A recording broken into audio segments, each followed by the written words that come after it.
Welcome to the Good Morning Education Show. Good morning, everyone. My name is Rotimi Eitai. I'm excited to be here today because we're going to be having a great time today, this morning.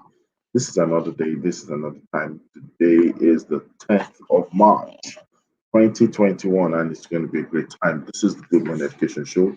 We'd like to welcome everyone, and I mean every single one of you. Those who are watching online currently, those who will watch much later, based on the replay, we want to welcome everyone to the show. And on the show, we always have the opportunity to share our thoughts on the subject matter. We have diverse experts coming from different kind of point of view, talking about the issues of ground from different perspectives, so that we all learn and have a better perspective as to what we're talking about. And we're talking about conversations within and around the world of education today. And today is going to be a great time on the show, the Good Morning Education Show. Please do not hesitate to tell someone that the Good Morning Education Show is already live and is happening now. We would like to encourage you to subscribe to our channel. Yes, subscribe to the channel now. Subscribe to the channel, like our videos, share our videos, and tell someone to tell someone to tell someone. And also, would like to know where you're streaming from, locating, where you're connecting from. Tell us your name, tell us your location, and how we can be. Oh God, how we can be a part of this. How you can be a part of this is sending your contribution, ask your questions as well. I'm going to be welcoming one of our analysts this morning. Hey, good morning. How are you today? Good morning, Mr. Rotimi. Good morning, world. Good morning to all our viewers out there. Fantastic. It's a beautiful day, and today we'll be having almost like a follow-up to our conversation of yesterday, which I believe is very important, a subject matter that is very important. And of course, it's a special day for one of us behind the scenes, a special day for one of us. I'm sure you know Nika Peters. Today is her birthday.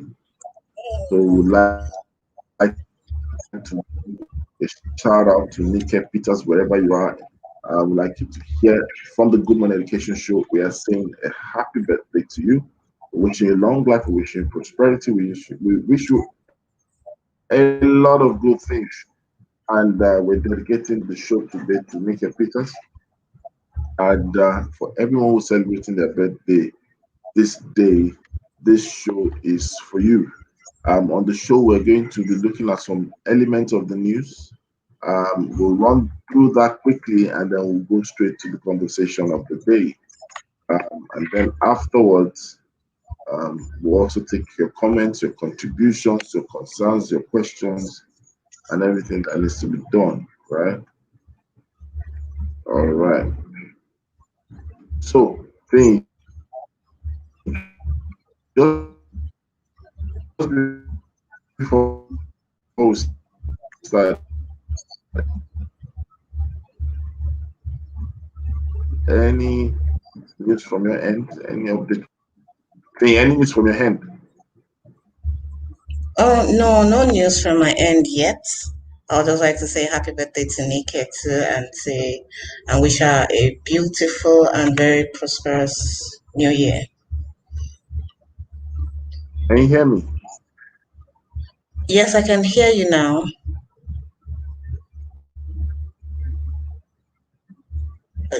Hello, I can hear you now.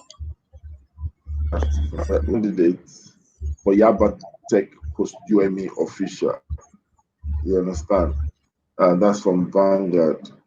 We have 14,500 candidates for Yaba Tech Post UME exams.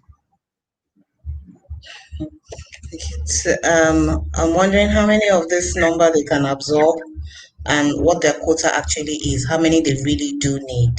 And then I'm almost certain they may not be able to take more than 1,000 if they actually can take 1,000. So what happens to the others? They get back into the pool, they try again next year, and then the cycle continues. This is where it is important for us to have better institutions to expand the capacity of the existing institutions we have, so that we don't continue recycling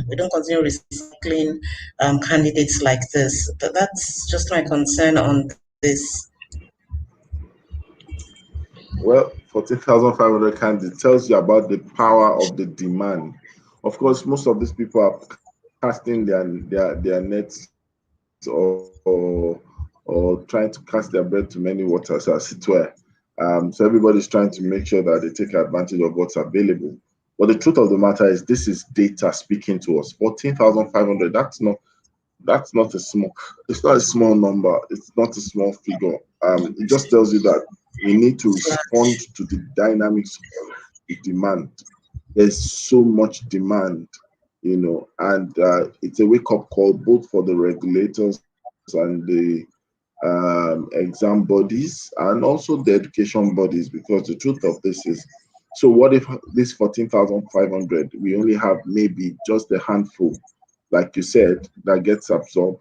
What happens is that if you're not careful, we're going to throw these people back into that cycle of trying over and over again to get into higher institutions, whereas the moments are passing, for every month and every week, for every year, trying to seek admission. A lot of people might have been engaged in something. So this is a call for us to begin to think about the gap year, the possibility for us to look at finishing school, but for people who are secondary school leavers, mercies of are put to themselves, based on that they find themselves, So that's what it is.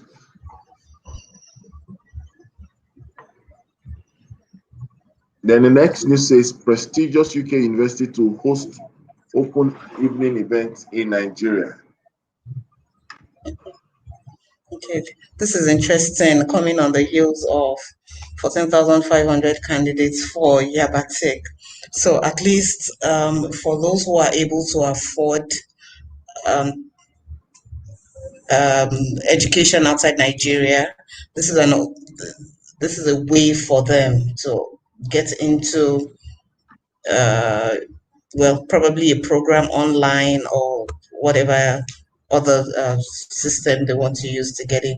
But I would have preferred that we have more of homegrown homegrown students of our own institutions being able to do things like this. I have never heard, since I have become aware of happenings going around in the education sector in Nigeria, never heard of any of our universities hosting uh, open events like this, or hosting a tour of their university, or doing career displays, doing. I've never heard of that, and these are things that we need to begin to look at, instead of celebrating what comes from abroad and celebrating what they bring to us and feeling, oh, finally this is what separates those who are the elites from the commoners, and thinking this is where status comes in. We should begin to do much more of things like this, when I'm sure if we have more of events like this from our own universities, there may be students or prospective students who would find something or somewhere they fit into. That doesn't necessarily have to be through the route of going through um, 4 years, 5 years, or 6 years in the university. They would always find something that they can maybe collaborate on, or find another, the routes they might be wanting to go through might be the wrong one. So this should be a challenge to us. It happens all the time with foreign universities. They come in all the time and try to pitch their university services, try to pitch the education services to us. And unfortunately, we see so many students jump on that, because that seems to be the only hope that they have for education, for further education. Fantastic. And there's another young man who Davido sponsored to university finally graduates, bags first class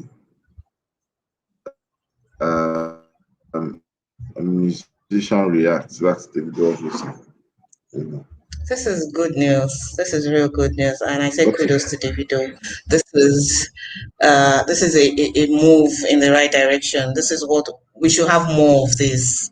We should have, and this just shows that there's like we're talking at the point about innovators, innovation, and the amount of talents that we have out there that are in the rough, that are undiscovered.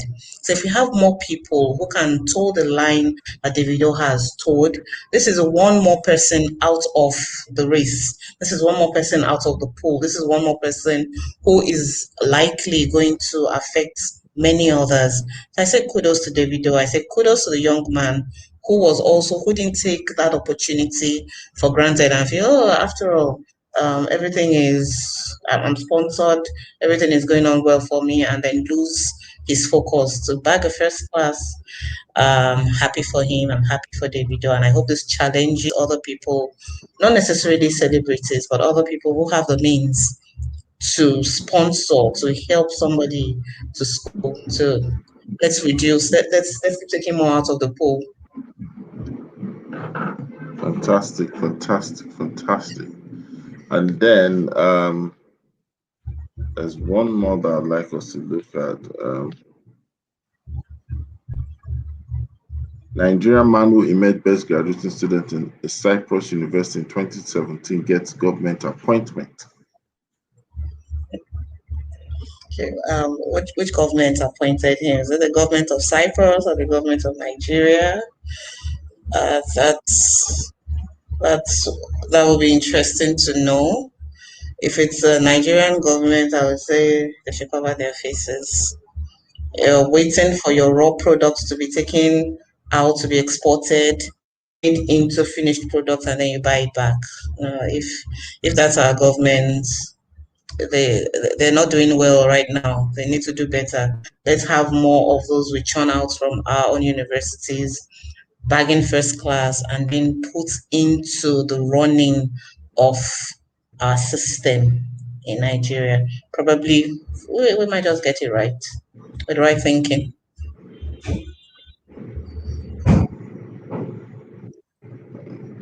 Wow. So, well, there you have it. We're going to be speaking or talking about how to think, building mental capacity today, which is more or less like a sequel to what we had yesterday. And I know that a lot of people will have listened to our session yesterday and will be wondering, okay, war against mental laziness. Yes, yes, yes, yes. How do we get to move into the solution? Solution being how to get people to think. How can we make people know how to think? Is there a method? Is there a method? Is there a methodology to thinking? How do we do that? And of course, with a special focus of on building mental capacity. I'm going to start with you. What do you think? Is there a correlation between thinking and mental capacity? If yes, could you explain to us? And then we'll take it a step further. Okay, so this is a very interesting topic, and I'm sure for some people outside of the the demography that already is challenging their thinking, they're probably wondering, how do you teach somebody to think? How I just think. Is there a way to, is there a formula to it? Is there a process to it? But really thinking, the kind of thinking we're talking about that eliminates mental laziness has a process to it. And the process to thinking is something that starts from when children are able to begin to identify things. We should be, from then, we're able to inculcate in them the habits of intentionally, critically thinking. In some school curriculums now, we're having critical thinking coming up as subject take. We're having creative thinking coming up in subjects they take, where you have children thinking beyond, yesterday, I think it was yesterday that Sadewusi mentioned that those that do well in school are usually those that give the lecturers back what they gave to you. And what just came to my mind was really the lecturer or the teacher doesn't want you to go outside what they gave to you because they probably cannot navigate anything outside what they gave to you. So even for them, they're stuck in that thinking rot. They're stuck there not knowing what next to do. There's a need for us to critically not think outside of the box now. Take the box away completely. Remove the box, eliminate the box, and think like there's actually no box. Expand the mind. What are the possibilities? What is likely? What if what I have always known? There can't always be a straight route to a place. What if I explore a side road? Is it going to land me in the same place? The worst that will happen is I don't get to where I'm going in good time, but I will have discovered something else.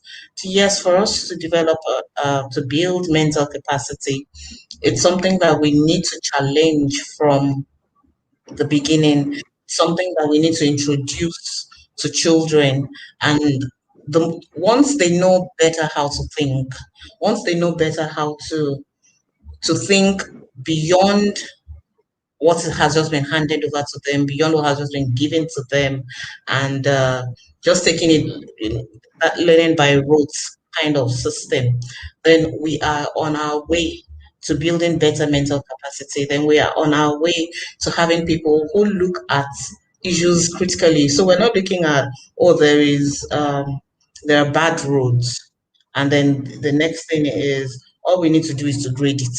All we need to do is to bone the road. What other things can we do?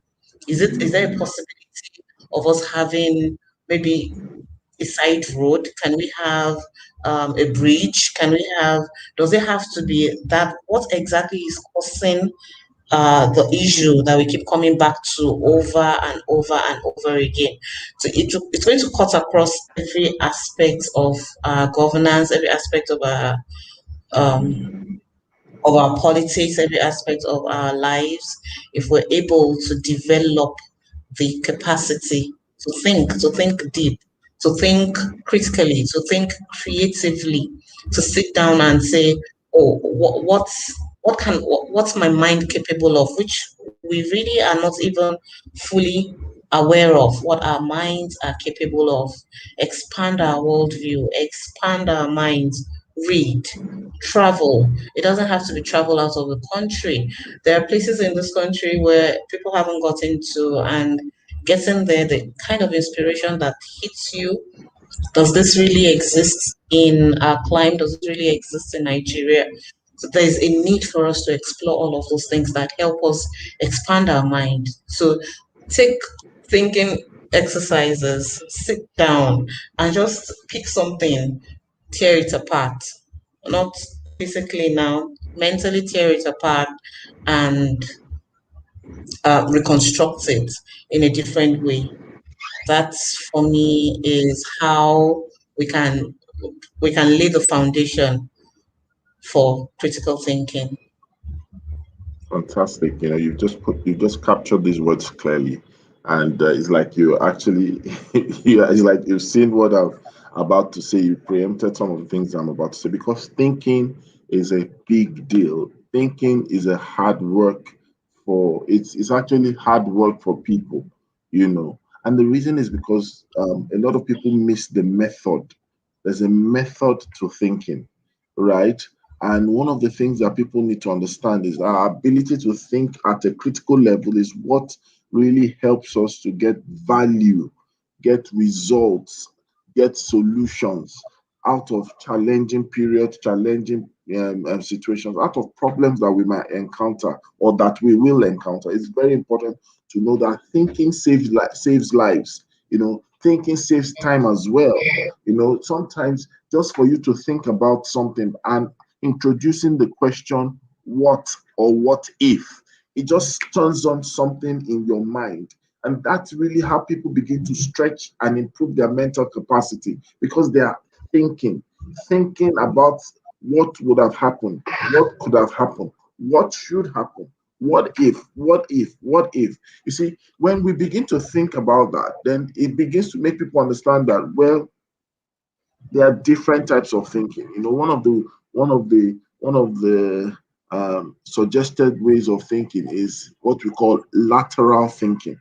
There's a way we think at a linear point, we think about it one and all that. If I was to ask you, if you see, for example, if you see a kettle, what's the first thing that comes to your mind when you see a kettle thing? What's the first thing that comes to your mind? Hot water. Hot water. Now, do you know that it doesn't necessarily mean that in that kettle there's hot water? It might not Yeah. even have water in the kettle. But that's just to tell you Mm-hmm. that most times our predisposition to things is based on what we have as registered filtration, meaning that from all the things you've experienced in life, when you see kettle, it means several things. For some people, kettle means different things. Kettle, it could be a prayer kettle, Yeah. you know. So it could be anything, right? But the truth of the matter is just telling you that this is how you are wired and this is how you think. And then when you begin to think in a literal way, a kettle can also be a weapon. A kettle can also be a save. A kettle can also be an accessory tool. You understand? So when you understand that you're thinking in a different way, the goal is for us to understand that thinking actually accentuates, number one, your depth of reasoning. And when you look at it, that's where we introduce these things to people. Where I'm sure you've heard of insight, right? um, you've heard of insight, meaning that ability for us to actually have retrospects from within, ability for you to ruminate and consider and have communication, communing with the thought pattern of yourself from within. That is insight. But then when you look at it at the same time, it doesn't stop at insight. It also gives you what you call foresight. Foresight is almost making you begin to look at things ahead, begin to look at things before others see it, begin to think about it that, oh, I see something coming. Forecasting is as a result of foresight.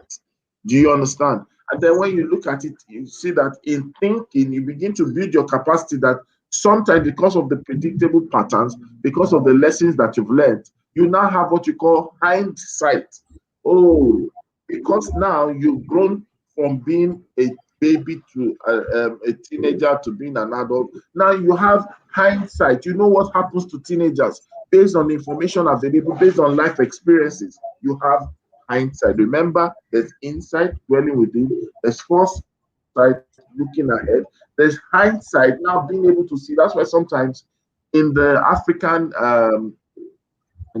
proverb, they say sometimes an adult or an old man sitting down tends to be able to see much more than a child standing. Sometimes some of these quotes or proverbs, they have their how do I put it now? They Some have of their them way need of to be updated. Some of them need to be updated and upgraded. yeah, but this one is actually true because what they are trying to illustrate is that I can see I can see ahead of you without necessarily standing because of experience and Experience. hindsight. So you find out that an adult might not be perturbed about certain things, and you'll be like, why? The person knows that it's a matter of time. Why? Experience sometimes have taught them that this will likely happen. Hindsight. So it gives you more level of. But then there's also something we call far sight. That is now you getting to predict into the future based on the combination of insight, based on the combination of foresight, based on the combination of hindsight. Now you can now go to the point of estimation, projection. That is foresight, far into the future, far away into things, right? It's an extended possibility to the individual. But all these things begin to happen when we begin to think, or better still, when we figure out how to think. You see, a lot of times people who practice thoughtfulness, who practice active thinking, tend to be able to see ahead and to see and use details and information, right? That is available to people. Sometimes a lot of people will be like, how did you do that? How did you know? How did you see it? All these things were made possible based on these things I've just shared, right? Um, and this brings me to something that I'd like you to talk about, right? Because when we talk about the gateway of thinking, when we talk about the threshold of thinking, you know, it brings us to realize that there are many times that not just what blocks our thinking, but what our domain of thinking is tied to what I would call superstition and assumption. Superstition and assumption. Do you want to talk a little bit about that?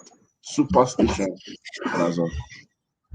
Okay, so for us in this climb, that's a major, maybe in hierarchy of importance, superstitions and assumptions are the boss over religious interference in thinking. So because somebody had done something and then they wanted to keep others safe from doing the same thing, a superstition just rises up around it. So it becomes you don't whistle in the night, or you don't. There's so many of those superstitions that just keep us bound to one thing. I remember that for one superstition that I had to confront was that I could not drive on the highway. And why did I think I could not drive on the highway? Because most of the drivers that I see on the highway are men. In fact, up until the time I tried, I had seen very, very few women drive on the highway. Like, oh, you're driving Lagos to Ibadan, just expect it's going to be a man behind the wheels. What holds us back from you being a woman and being able to drive that distance? So one day I just decided, okay, let's even see what's going to happen. If I hit the highway, let's see what happens. Are they going to ask me to get off the road or what? Oh, and the first time I did it, I so enjoyed it that if I'm going into state and there's a way to go through the highway, that's the way I take. So superstitions have conditioned our minds in a way that without even questioning, without even querying the source of the superstition, we just accept it. We just take it and it just limits us. That's the end of attempting to think about anything in that regard. That's the end of trying to make an effort in that because it's just like I'm trying to think of some of those superstitions that is a but it just kills the creativity, it kills the intuition. Sometimes people intuitively know certain things or intuitively have that urge or that to do something, but there's a superstition around it. There's a superstition. There's a saying. There are people cautioning and saying, no, no, no, don't do that. No, we don't go into that part of the forest, or we don't go into that part of the town because somebody was offended and she walked into the bush, and since then no other person goes. Meanwhile, that could be the site for the liberation of that community. That could be the site where somebody needs to go in, clear out the trees, clear out the bushes, and have a vocational center, and have the lives of people better. But then, we really need to break away from superstitions. The worst that will happen is what they said will happen. And whatever they said will happen. Yeah, I think I know this is not as easy as it sounds, but I like to push the envelope. I like to push things a little more and see if you say that I go into that forest and there's going to be a Hydra demon come out, let it come out. Let's see. Let's face it, and then we can once we face it, we can move forward from there and think around what the solution is going to be. And closely tied to that is the religious superstition. I'm going to term it as that. Religious superstitions of there are certain things that all you need to do is the general you sow this and then you get that. So people generally believe, oh, once I drop this or once I do as my religious leader has instructed, all I need to do is sit back, relax, and expect that manna to fall through the ceiling. And that really holds us down, holds us back, holds us from expressing and expanding our minds. These are things that we need to begin to challenge, not negatively, not to throwing away everything that we knew, not throwing away the ethos that help us as a community, as a people, with our identity and culture. But there are certain things that we need to challenge to break through into a new phase for us, innovatively, productively, and just expanding our reach. Fantastic. I like that, and which really brings us to the point where we need to see that some of these things that Finn just mentioned, they also stand as barriers where we think. And listen, if they stand as barrier to how we think, they might also stand as barrier to what we do.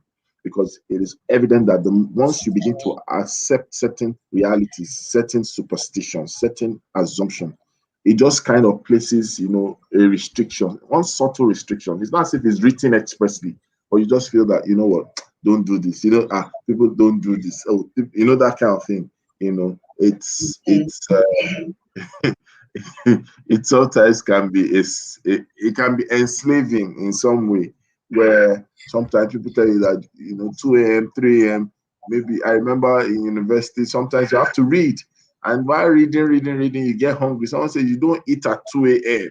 You don't eat at Yes. 3 a.m. That's the time people have meeting. I don't know. I don't know whether they got the circular of the meeting or the invitation or I don't know. I don't understand. You know. Yeah. Thank you to those who are joining. Let's just read a comment for Lushola Olumide. It says, once you realize that the mind is like a muscle that tightens up over time, unless it's consciously worked upon, you constantly cultivate it for optimum performance. Entertaining different perspectives and working through hard problems helps the mind to stretch and grow. Absolutely. And this is what I really want to say to people, that we need to realize that when it comes to thinking, and we are able to identify this superstition and some of these barriers, as it were. But we need to see a different perspective as well, because when you think about it, um, um, you begin to have what you call, ability to communicate, or better still, ability to rationalize options. You see, I normally do this during my critical thinking training. I shared some examples, and I'm going to try to do that with you if you don't mind, Finn, right? There's this particular slide I share with the people, and I tell them that, okay, there's a particular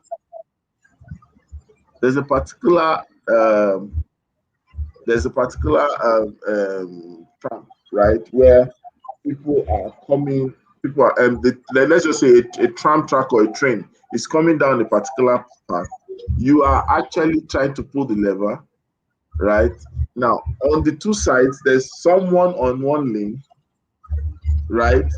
And then there are some people on the other lane. Now, there are 5 people on the other lane, and there's one person on the other lane. If you pull the track, as in if you put the lever, it will deviate to the other lane. So what you are trying to do now is this. What if it was your mother that was on the other lane and you had the 5 people that were on lane B, the train was heading for them? What would you do? 5 people, there's no way you can shout and get their attention. You just have, the only thing you can do is to pull the lever. Who would you say? Wow. Certainly don't allow my mom. Don't let my Your mom mom, your disown mom, me. obviously your mom is not watching today. She might watch sometime later. So let's ask, who would you say? Okay, but my personally, I would sacrifice one for five. Personally, I'll let one go for the five without the sentiments of blood or family of love. For me, the other 5 people also have people who love them, who are sentimental about them. But when I come to think about it, five for one, no, I would rather let one go for five, as painful as it would be. So you kill your mother, Finn. Mommy, please, I hope you're not listening to this. And I Dr. hope you T. don't get to see this. Adeosi, my ever smiling friend and sister. How are you? Good morning today. I'm Good fine. morning. I hope I have. I'm sure I've missed a lot. We have a question that will put you on the hot seat. Are you ready? No, don't ask me jam question. I'm just landing. No. This one is not jam question. This is post UME. Ah. So Okay, I'm we are listening. talking about thinking, and we got to a point where we're kind of discussing sometimes what the barriers to thinking, quality thinking, and we spent time talking about assumptions and superstition. And so I said to I said to Fee that there's something I normally do during my trainings when we talk about critical thinking, and it's almost like presenting people with an option, right? And I told her, I said, so look at the scenario where, okay, so you have a train coming down the track, and down the track, there are two sets of people. You cannot alert them by shouting, throwing stones, they can't hear. The only thing you can do is to pull the lever. Now, the lever would push the train to a different track, but definitely people will have to die. So 5 people are on track A, 1 person is on track B.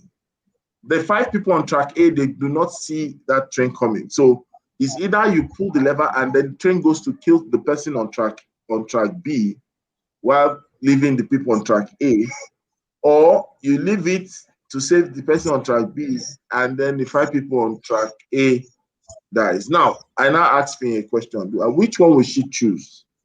What if the person on track B, that 1 person is her mom, and the other 5 people are in track A? What will she do? Sophie told us on national television that she will kill her mother. Please don't make it sound that bad. She said she will kill her mother. So now I want to ask you, Dr. Titi of Niger Kids, are you ready? You're not So asking me the now same question. I hope. I'm going to remix the question. So you also are at that train track. Now you have listen, no, you have in that 5, right? In that 5, you have your sister, you have your husband, you have your mom in that 5, and 2 other people. And then in that 1 track, you have your son. Which one would you? What would you do? Rotimi, I will look for a way to save all of them. Thank you very much. There's no way. There's no way. You have to choose. There's no way. If you do nothing, the 5 will die. If you put the liver, then you kill the 1. There must be a way. There's no way. Rotimi, there will be a way. Oh, don't ask me to choose. I will not choose. There's no way.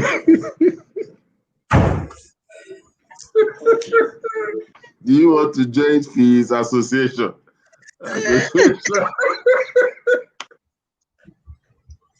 Okay, let me now make it easier for you. What if on the one track it's your landlord, and on the 5? How is this even easier? Rotimi, if you say, I think in the end, my answer remains the same. Or I'll do, or I can just answer like a typical God forbid that kind of thing will not happen.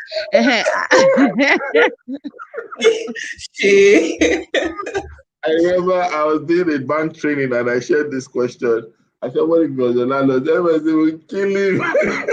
So you know how straight. You just take over the CFO. Yeah.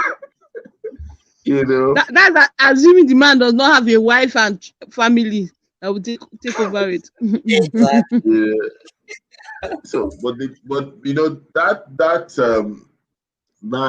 really also gives us that thought that it's sometimes not just surface thinking that helps us to go far.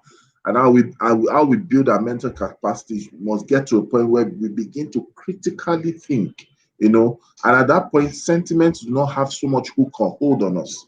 There are different examples that one could use, but it's important, especially for those within the education space, to begin to think, know how to get to make people think.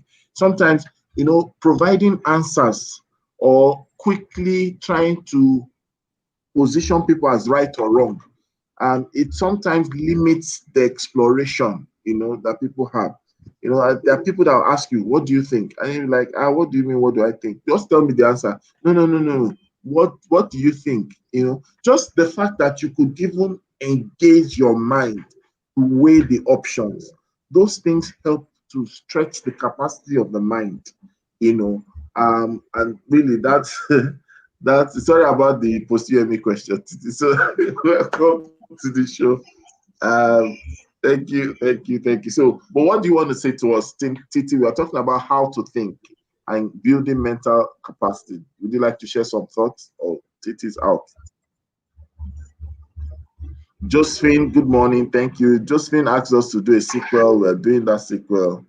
And so let me ask Josephine. Let's even ask our audience. What do you think? Let's ask our audience the same question. So Yes. Josephine, we should ask. Okay, let Titi answer and talk I'm to so us first. sorry. I mistakenly pressed the leave button. I think I'm sure it's a lot of what you've said. With everything, it's like the easiest way to build your mental capacity is really to leave your comfort zone. So if you are someone that is very introverted, the easiest way to build your mental capacity is when you go for a seminar and outing. Don't sit with people you know. Sit with someone you don't know. Start up a conversation with them. If you are a guru in this particular area, go go and attend seminars and do courses that it's not in your comfort zone. That's actually the easiest way to build your mental capacity. So if this is your comfort zone, you like to ask people for that, for a particular thing, doing something completely outside stretches you, because everything's like a muscle. If you keep doing the one that you can do that's within your normal capacity, then it just maintains. But if you stretch it, so do things that are inconvenient. It is when you're in school, normally the projects that they give people that you never have said yes to because you feel that you don't have the skill, go and say yes to it. Because once it stretches you, once it's like something you've never done before, you will build mental capacity. There are various things. Visit a place you normally won't go to, try a new place, eat in a new. Once you do all those what we term adventurous things, learn a new hobby, learn a foreign language. Do you understand? Join a new club, play a new musical instrument. Do various things that you don't normally do. Go outside of your comfort zone. Have friends in different professions. The truth is that if all your friends are teachers, then all of you will think alike somehow. But you stretch having friends, and that's what makes life beautiful. That's why you can talk about so many things. I don't play tennis, I don't play football, but you know what? I have friends that do. So by virtue of it, my knowledge is quite wide. So if I go to a place and they're talking about English cricket, you'll be surprised that I'll be able to say one or two things. If you're talking about tennis, I'll be able to say, yeah, the players, that play the tennis, because I have different friends that do different things. So it's also important that don't have the same kind of friends in the same kind of profession with you. Have those different things. The same thing, taking different routes to work. You'll be amazed the things that stretch you. Volunteer for activities. They stretch your mental capacity. So let's say normally you never volunteer for anything in your church, in your community, in your school, in your office. Just doing those things actually take you out of your comfort zone and they actually stretch your mental capacity. Doing things that are not familiar. So that's one of the easiest ways actually to stretch your mental capacity. if you like to do puzzles, say, okay, you know what, I'm going to go and buy a new puzzle instead of doing all those easy ones. Instead of doing Candy Crush, that is a no-brainer, I'm going to go and download one of all these logic games. Once you're doing things that are outside your normal, that means the brain has to think a bit more. Instead of taking your normal route that your brain is on automatic, you decide to try something new. Those things stretch your brain, because that means your brain is working, so to speak. It's not just taking its normal familiar route. So anything you do that is outside your comfort zone stretches you. So today you can go and say, you know what, I want to learn how to play a musical instrument you've never played before. You'll be amazed. It's stretching your mental capacity. I want to learn a new sport.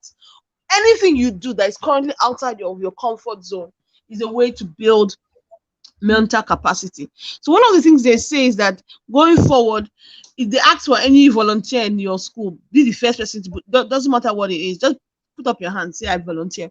You'll be amazed how mentally stretched you will be by the time you're done. Okay. Thank you so much for that. This reminds me of what we normally call the autopilot effect, where once you begin to do something and it's routine to you, you just get to be on autopilot. You are not necessarily actively thinking, just like when we want to brush our teeth.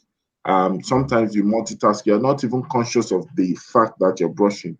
And so sometimes what we normally encourage people to do is, like, and I do it a lot of times. I'm coming from the island, I'm going to the mainland. I'm just about the point I'm descending Third Mainland Bridge. I can choose to take Bagada Expressway or go straight through to 7 Up. Sometimes if I've been taking Bagada Expressway, you know what, I can decide that today I'm going to take 7 Up. Just find out that the moment you take a decision from your regular route, you become alert. You just become conscious, because you are no longer on autopilot. Do you get what I'm trying to say? Because you are on a new road, you are a new destination. At the same time, if I decide to take a different route, sometimes those things happen, and it puts us in that place where we do not take things for granted. I really appreciate what you just said. It is very important that we also try to move away from autopilot, well, maybe normally you would have tea in the morning. Why not decide to take something else? Maybe you decide to take beverage, maybe you decide to take Milo, maybe you decide to take coffee, maybe you decide to take coffee without cream, just to stimulate the fact that you're not doing things autopilot. It really would help people. Someone is just saying exposure, try new things, meeting new people, be more there and expand the network. Thanks, Titi. And then Shola is saying the world is more complex than we could possibly imagine, and it keeps evolving. Childlike spirit, patience, discipline, flexibility, and constantly cultivating the mind are necessary for productive learning, which hasten our journey to mastery. Approaching knowledge with humility wounds our ego and vanity, but broadens our view and crowns us. Yes, absolutely. Thank you, Fumilola from Ibadan, or your state. Thank you for joining. Thank you, Lois Wobodo. She's asking a question. So I want to ask Titi and I want to ask Vinny to answer this question. Lois is saying, where is the place of routine?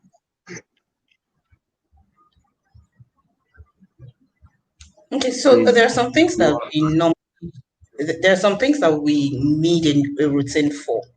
Maybe just for in manufacturing, for instance, in production, in certain areas, there are some routines that are necessary for things to go the way it should go.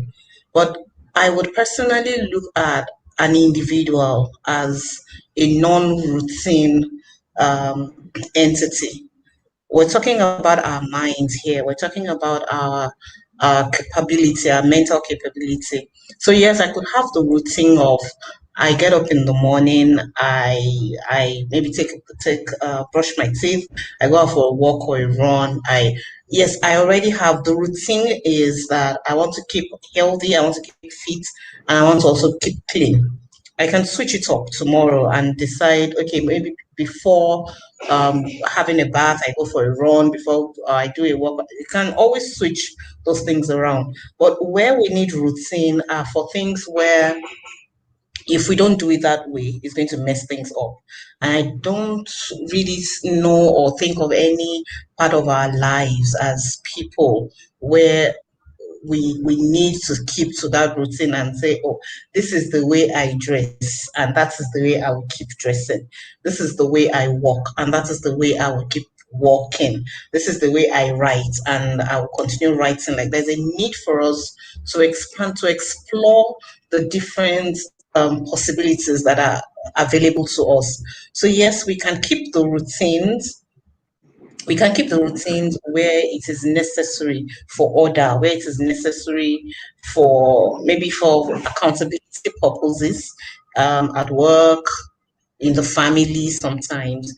But for our mental capability, for our mental expansion, sticking to a routine just keeps us in that rut, just keeps us in that one place, unable to really maximize our potential. And I know that for so many people who are introverts, we like routines. I had to consciously work on breaking routines for myself. I could be a painful introvert, but I had to work on breaking, deciding, oh, I won't do this today, or I would choose to do something new. And it's been fun. It's helped me to grow a lot. So let's come out of that personality tag. Let's come out of that label that, oh, this is who I am, this is what I am. And so it helps me to stay organized. It helps me to get things done faster. There are other ways we can get things done faster and organized and more productive without sticking to a routine. Fantastic. Titi, do you want to add to that? I want to add and say, routine can be what I would call your Achilles heel. You have to be careful because routine sometimes gives you the impression that it's okay. You don't need to improve on it. So you need to be careful what is routine. So that's just the angle I want to come from. So routine makes you see as if this is how you do it and this is how you should continue to do it. As against, what we are saying is always ask yourself, how can I expand? How can I increase? How can I improve? So this is my routine. Does it make it the right one, the best one for me at this time and going forward? So that's the thing about routine. So what we are talking about is expanding your mind, and routine is what AKA comfort zone. And what we are saying that expanding your mental capacity is moving outside of that. So let's say my routine is to walk 30 minutes in the morning, pray 30 minutes in the morning. So my mental capacity is saying push it to 45. Right? My mental capacity, build my mental capacity is go do more, change it up, switch it up. Do you understand? Stretch more. So we must be careful when we say something is routine, because routine easily becomes our comfort zone. With increasing your mental capacity, it's always saying giving yourself new goals. Yes, so you can say, oh, my routine is to do this. My routine is to do this. But I said every once in a while, give yourself new goals. Give yourself new goals that stretches you, that makes you do things more, that takes you to a higher level. So it could still fit into your routine, but you must be stretching yourself. And that's really what we are saying. So be careful for routine, especially if routine is AKA comfort zone. It's not stretching. This is how I've always done it. That's comfort zone. For us, my team this year, our one of our mantra is better than last.